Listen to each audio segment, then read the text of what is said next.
Anatoly Fomenko, un mathématicien russe, fondateur de la théorie du récentisme, prétend que notre civilisation serait beaucoup plus récente que ce que l'on nous enseigne.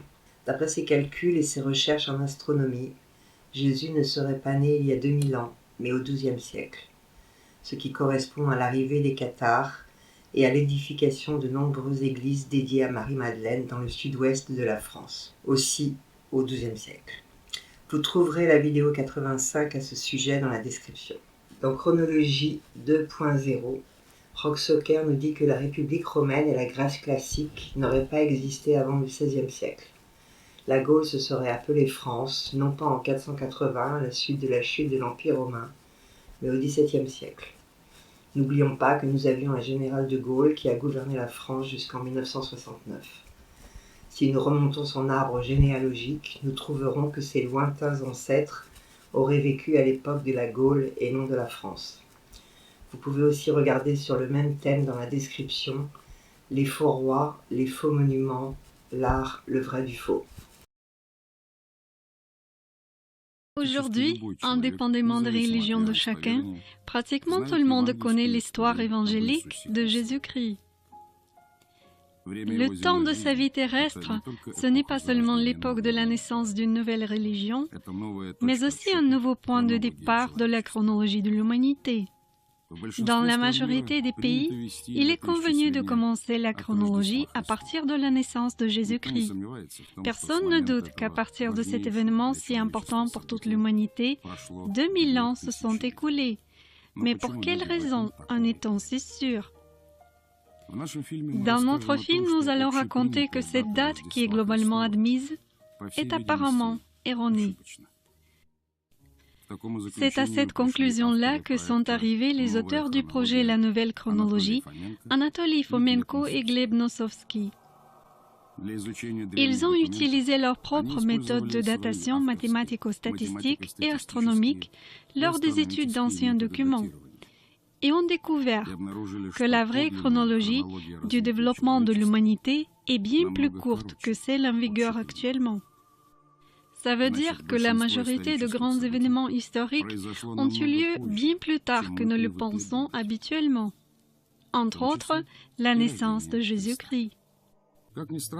Bien que ça puisse paraître étonnant, l'idée d'une date précise de la naissance du Christ est apparue seulement au milieu du XVIe siècle, lors de la réforme grégorienne du calendrier, c'est-à-dire plus de 1500 ans après les événements évangéliques.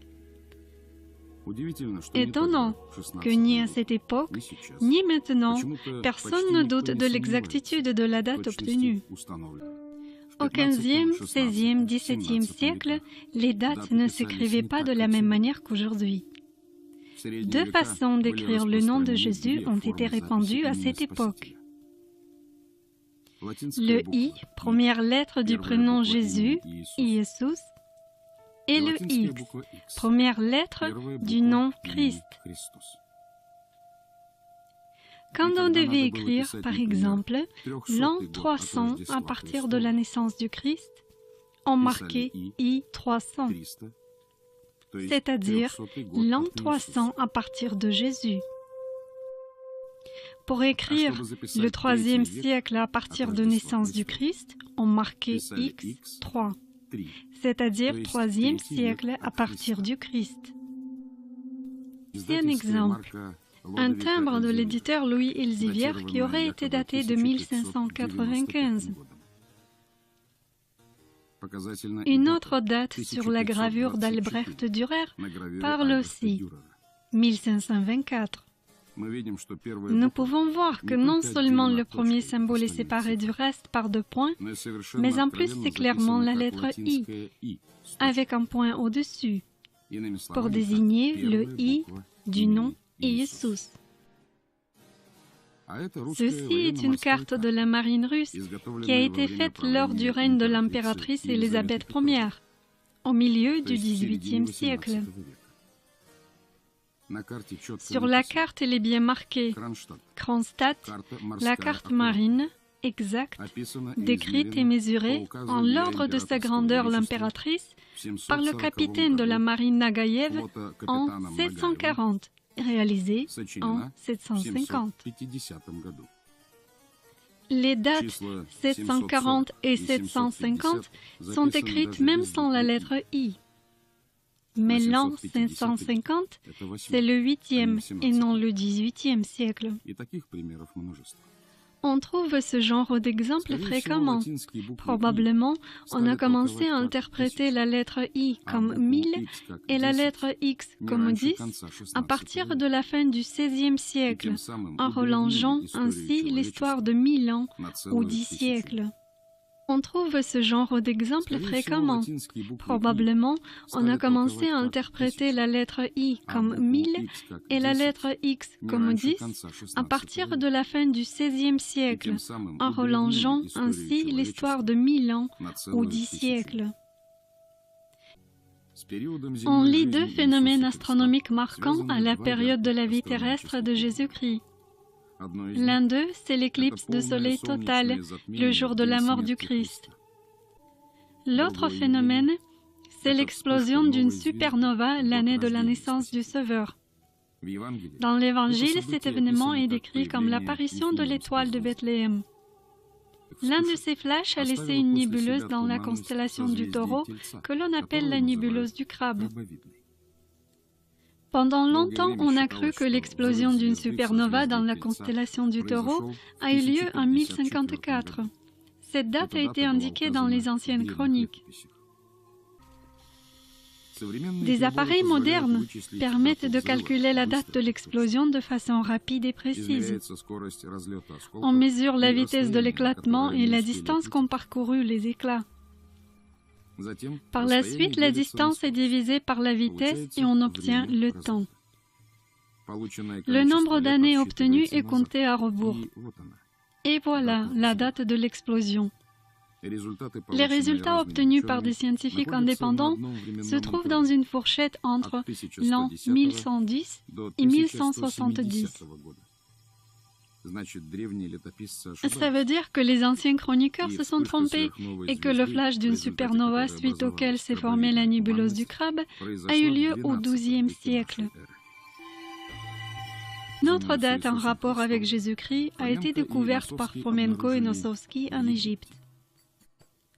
Au fait, les deux auteurs de la nouvelle chronologie, pendant des années, ont étudié des monuments de l'Égypte ancienne.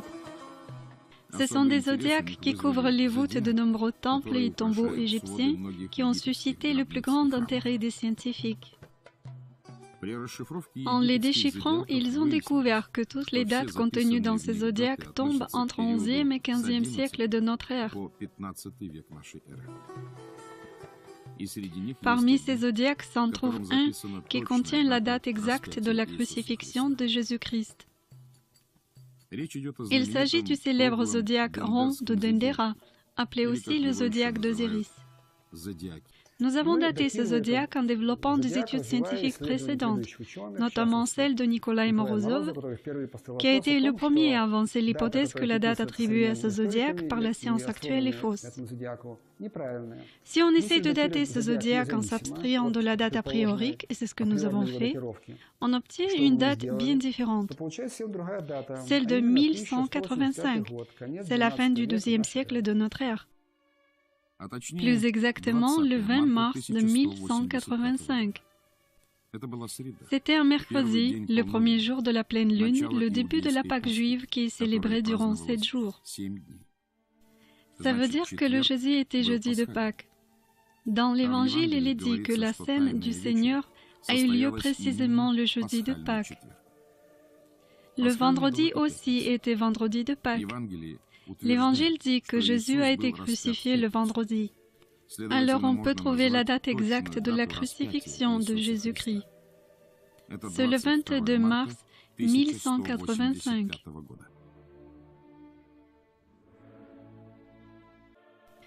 Mais pour quelle raison les auteurs de la nouvelle chronologie croient que la date contenue dans le zodiaque rond de Dendera est directement liée à Jésus-Christ? Ainsi que de nombreux chercheurs, nous avons beaucoup écrit qu'Osiris et le Christ, c'est la même personne. Nous ne sommes pas les premiers à le dire, car la concordance est si fortement marquée que l'on a déjà remarqué auparavant. Alors une date écrite dans le zodiaque d'Osiris est naturellement liée à Jésus-Christ. C'est pourquoi nous utilisons la datation du zodiaque d'Osiris en rapport avec le Christ. Les calculs astronomiques et les textes anciens ne sont pas les seuls à témoigner que Jésus a vécu au XIIe siècle de notre ère. Il existe une autre confirmation de cela.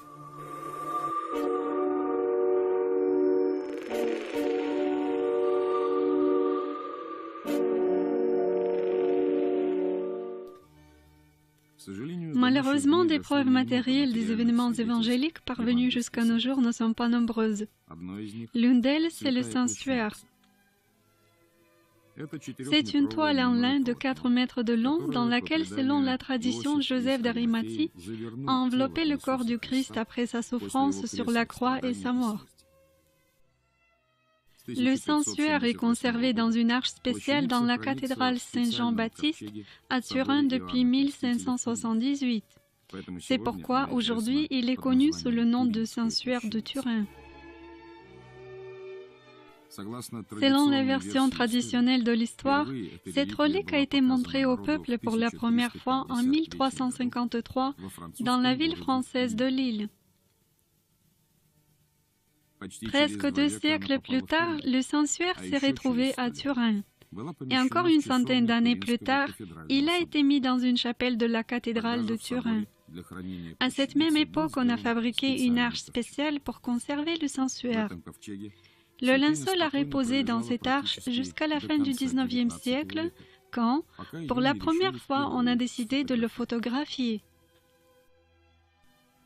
En 1898, chargé par l'administration de l'Église, le photographe Secondo Pio a fait la première photographie du suaire. Une chose extraordinaire est alors apparue. De façon inattendue, sur le négatif, on a pu apercevoir une image positive distincte du corps humain devant et derrière. Le suaire a conservé de façon évidente une empreinte mystérieuse qui est peu visible si on regarde l'étoffe sous la lumière du jour. Mais le négatif a révélé une image assez nette. On pouvait distinguer même des petits détails. Les résultats des recherches effectuées démontrent que cette empreinte n'aurait pas pu être faite sur le drap artificiellement. On pouvait voir que la structure même du tissu a été changée et que c'était des vraies gouttes du sang. Ces gouttes se sont retrouvées sur le linceul avant que l'empreinte n'ait été faite. Il n'y a pas de doute à qui attribuer cette empreinte. Le sanctuaire de Turin a conservé l'empreinte du corps de Jésus-Christ. Malgré cela, les scientifiques ont décidé de préciser l'âge du linceul. En 1988, on a décidé de faire une datation de l'étoffe à l'aide de la méthode du carbone 14. On a coupé un petit morceau du sanctuaire de 10 sur 70 mm. Ce morceau a été découpé en 3 parties, qui ont été envoyées pour les étudier dans les meilleurs laboratoires du monde spécialisés en méthode de datation carbone 14. Dans l'Université de l'Arizona, aux États-Unis, dans l'Université d'Oxford de la Grande-Bretagne, et dans l'Institut fédéral pour les techniques de Suisse. Les scientifiques ont examiné ces fragments de façon indépendante. Le résultat des examens a été sensationnel. La date établie par les chercheurs, lorsqu'elle a été publiée, a produit un grand choc dans le milieu scientifique et chez le grand public. Il est apparu que le suaire ne datait pas du 1er siècle comme attendu a priori, mais du XIIe siècle, à 50 ou 100 ans maximum près. Cette datation concorde idéalement avec nos datations des zodiaques liées à la vie du Christ du XIIe siècle de notre ère. Les spécialistes tendent à dire que les résultats les plus exacts ont été établis par le laboratoire d'Oxford. Les scientifiques britanniques ont indiqué un intervalle le plus court, de 1090 à 1265. Mieux que ça, dans certains articles a été publié l'an exact dont a été daté le suaire de Turin, 1150.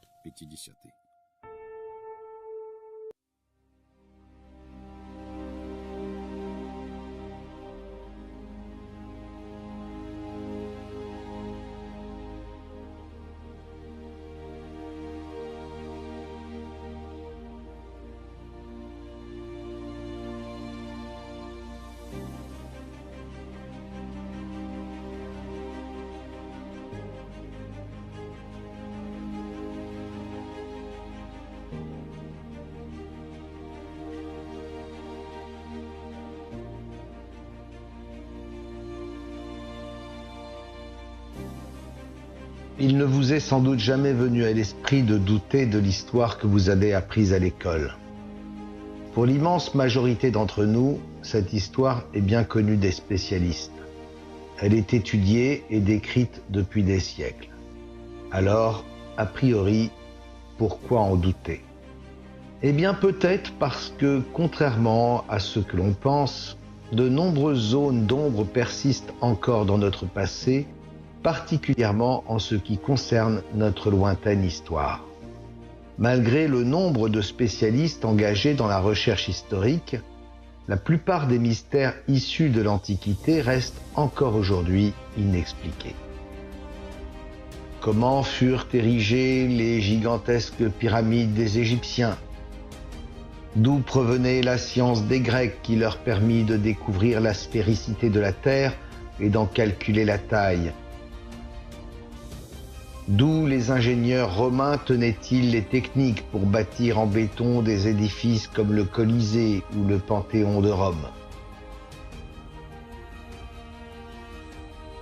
Face à ces mystères, les historiens et archéologues en sont bien souvent réduits à simplement constater et à s'émerveiller devant l'exceptionnel niveau qu'avait atteint l'humanité dans des temps reculés. Faute de pouvoir y apporter des réponses consensuelles, ils semblent nous condamner à ne jamais totalement comprendre notre lointain passé. Et s'il existait une hypothèse à même d'apporter instantanément une solution à tous ces mystères irrésolus? Ce pourrait bien être le cas d'une théorie alternative que nous vous invitons à découvrir dans ce film, le récentisme. Mais que dit-il au juste?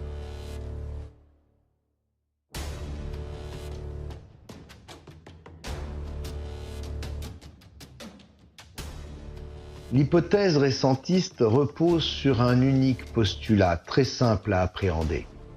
L'idée que la chronologie conventionnelle qui sert de toile de fond à toute notre histoire ne soit pas le reflet de la vérité. Pour les récentistes, la trame temporelle admise, s'étalant sur 5 millénaires, devrait être considérablement raccourcie. De fait, notre histoire connue serait beaucoup plus courte que ce qui nous est enseigné, et par conséquent, elle serait également beaucoup plus récente.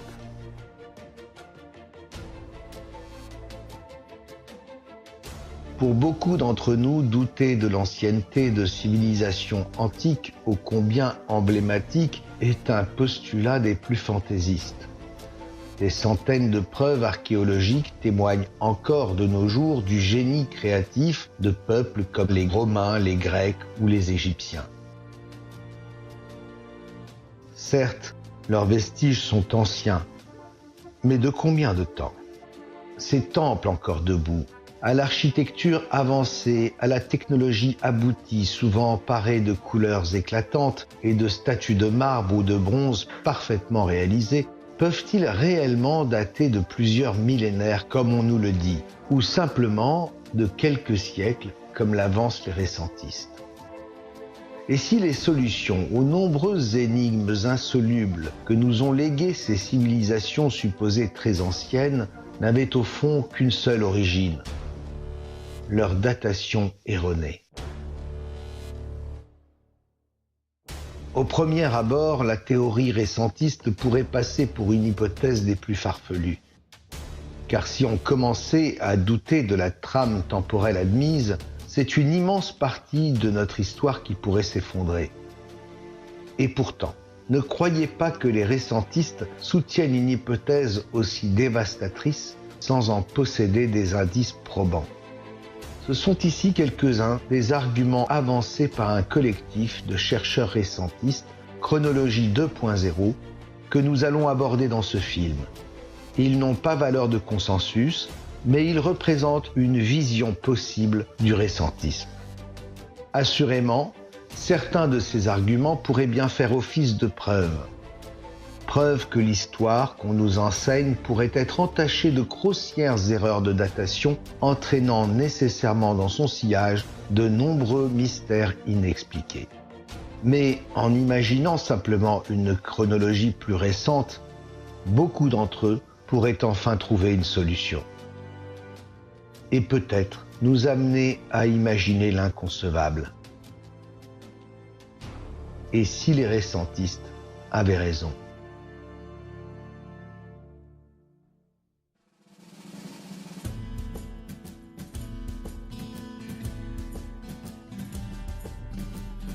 La chose est fort connue de tous les écoliers et des lecteurs d'Astérix. Avant de devenir des Francs puis des Français, nos ancêtres étaient des Gaulois. Pour l'histoire conventionnelle, ces Gaulois très anciens avaient disparu avec l'invasion romaine orchestrée par le célèbre Jules César en -52. Suite à la défaite de Vercingétorix à Alésia, ils étaient alors devenus des Gallo-Romains. Puis, à la chute de l'Empire romain en 476 et le couronnement de Clovis comme premier roi des Francs en l'an 480, la véritable histoire de France débutait. La Gaule avait vécu.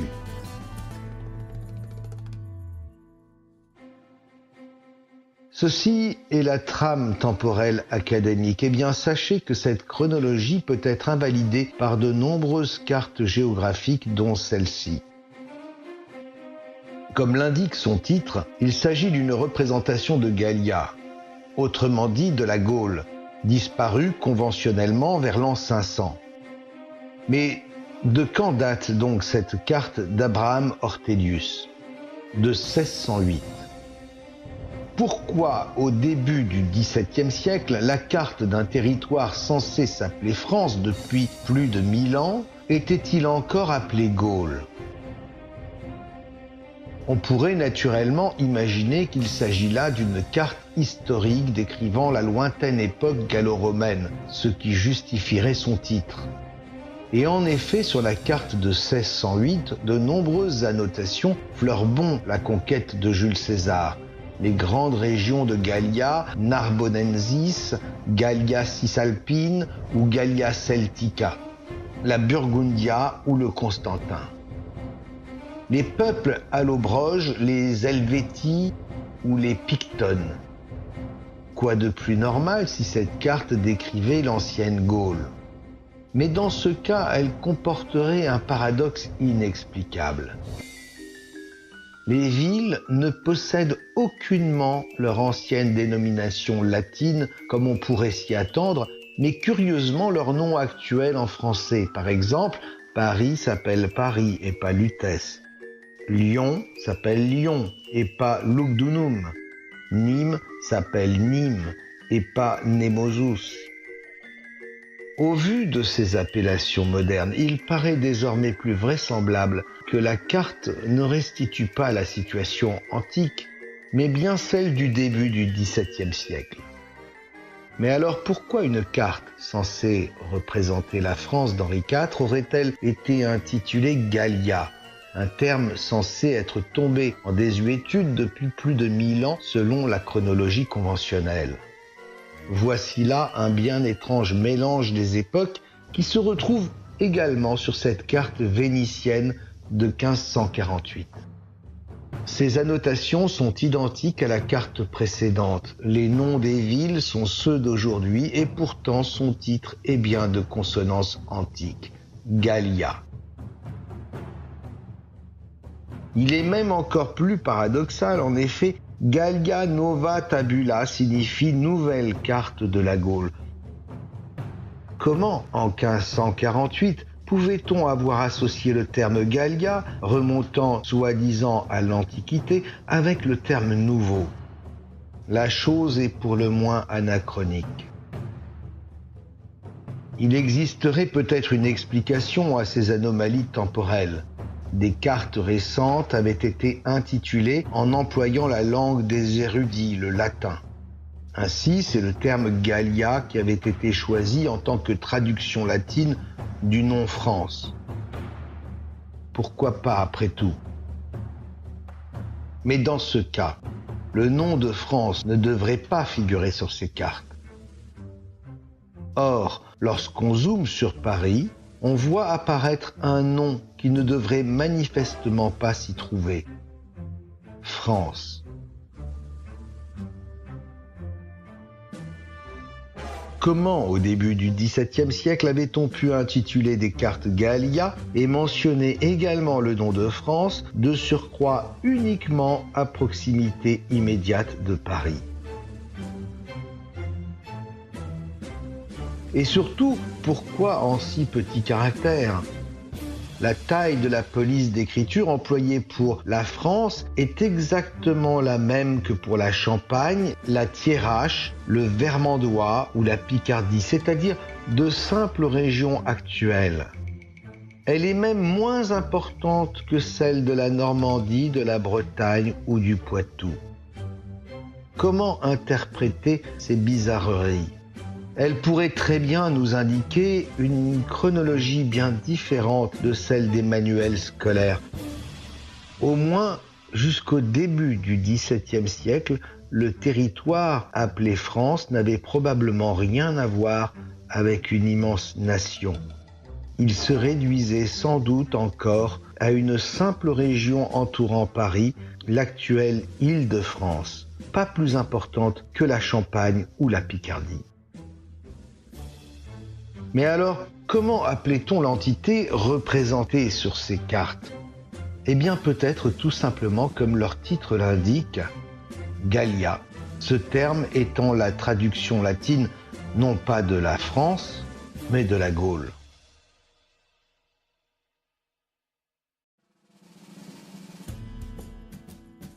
Comme les manuels d'histoire du XIXe siècle aimaient à débuter, nos ancêtres furent sans aucun doute des Gaulois. Mais de quand datent-ils? Loin de remonter à l'époque d'un Clovis du Ve siècle, les deux cartes géographiques présentées nous indiquent que les habitants de nos régions vivaient probablement encore en Gaule il y a 4 siècles à peine. Et n'allez pas croire qu'elles sont des exemplaires singuliers. En fait, elles nous conduisent toutes au même constat. Il y a plus de 1000 ans d'écart entre ce qu'elles nous révèlent et la version induite par la chronologie conventionnelle.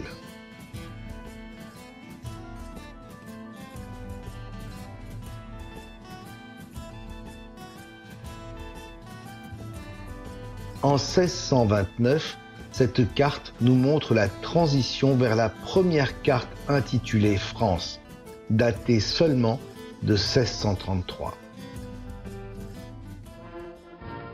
Ainsi, la France qu'on nous décrit millénaire ne s'était probablement pas constituée en un vaste territoire unifié avant le XVIIe siècle.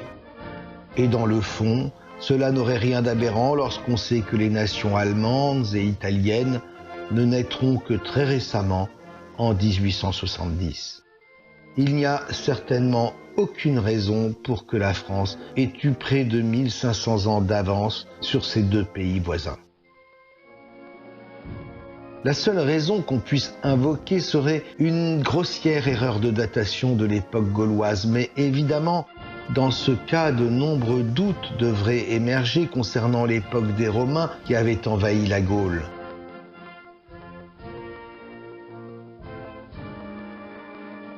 Date-t-il réellement d'une lointaine antiquité ?